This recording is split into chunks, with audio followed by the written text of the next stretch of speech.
In the early 2000 period, I had a floating native gift store in my home for my young child and my common-law wife at the time over in Village Island, catering to the tourists. And I was stirring soup on the stove, and two kayakers walked into the float house, and the woman goes, "What throws rocks out here, bears or squirrels?" And it got my attention, so I asked her, "What are you talking about?" And she goes, "Oh, we're camped over on Turner Island at this peninsula." I said, "Yeah, I know the place."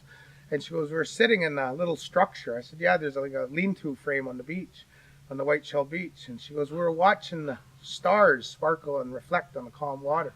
And all of a sudden we could hear little pebbles, rocks being thrown from the trees behind us and splashing. Ba-dunk, ba-dunk." And she goes, "We were wondering what it was." And I said, "Well, nothing throws rocks out here except for humans and Bukwus, the wild man of the woods, the male Sasquatch. And it's one of their traits. It's a primate characteristic that Diane Fossey and Jane Goodall established back in the 60s with primates, that when threatened or curious, they'll throw rocks. And if they're really threatened, they'll shake foliage or they'll push over dead foliage. And it's documented with chimpanzees, mountain gorillas, orangutans, monkeys, that they do these primate characteristics and acts when they feel threatened. And of course, if you correlate that to Sasquatch Bigfoot sightings, it's rampant. It's across the board. So what is Bigfoot? It's nothing more than North America's undiscovered great ape, but it's also found in Europe, Asia, even down in the South Pacific, Australia, they call it Yowie, and so forth. But out here, we call it Bukwus and Junacha. And when I told that lady about what I thought it was, she got scared. And I said, "Look, ma'am," I said, "I'm a watchman.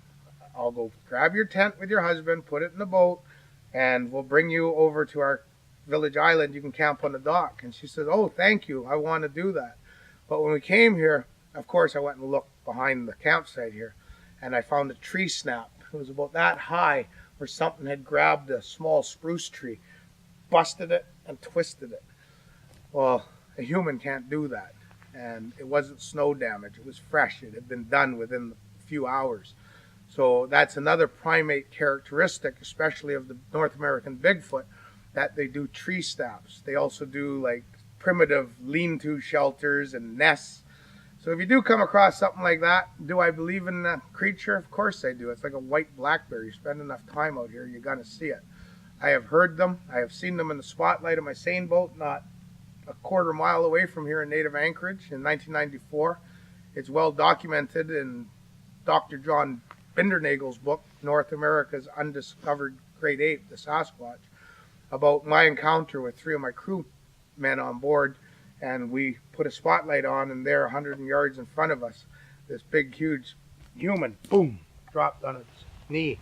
And then the female dropped on its knee and bent like that. And for 20 minutes with my spotlight, we watched these two creatures, but I could see reflection of eye, two eyes, one eye, like something was breathing with its arm in front of it. And when we bring the dance of the Bukwus, the wild man of woods, to life in our big ceremonies of potlatch and other events, you'll have a costume dancer with a fur-covered costume, a mask that looks like this ape, and when you dance it, you're down low like that.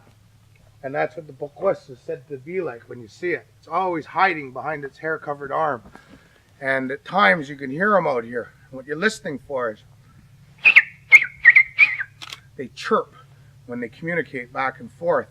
And when they holler, they're whoop, whoop, whoop, when they call back and forth from one to another.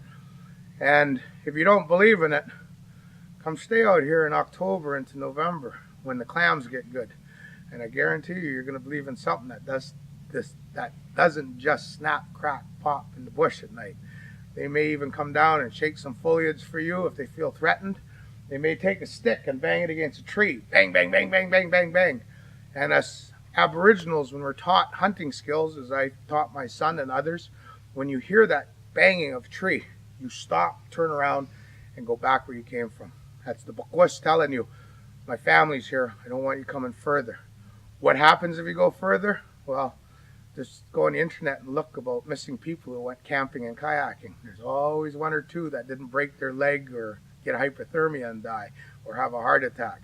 There's always that small percentage of people that probably didn't heed the warning of the Bukwus and they went further in And of course, when you're 700 pounds to 1,000 pounds and you're a bipedal animal with arms about that thick, well, personally, I wouldn't want to piss them off.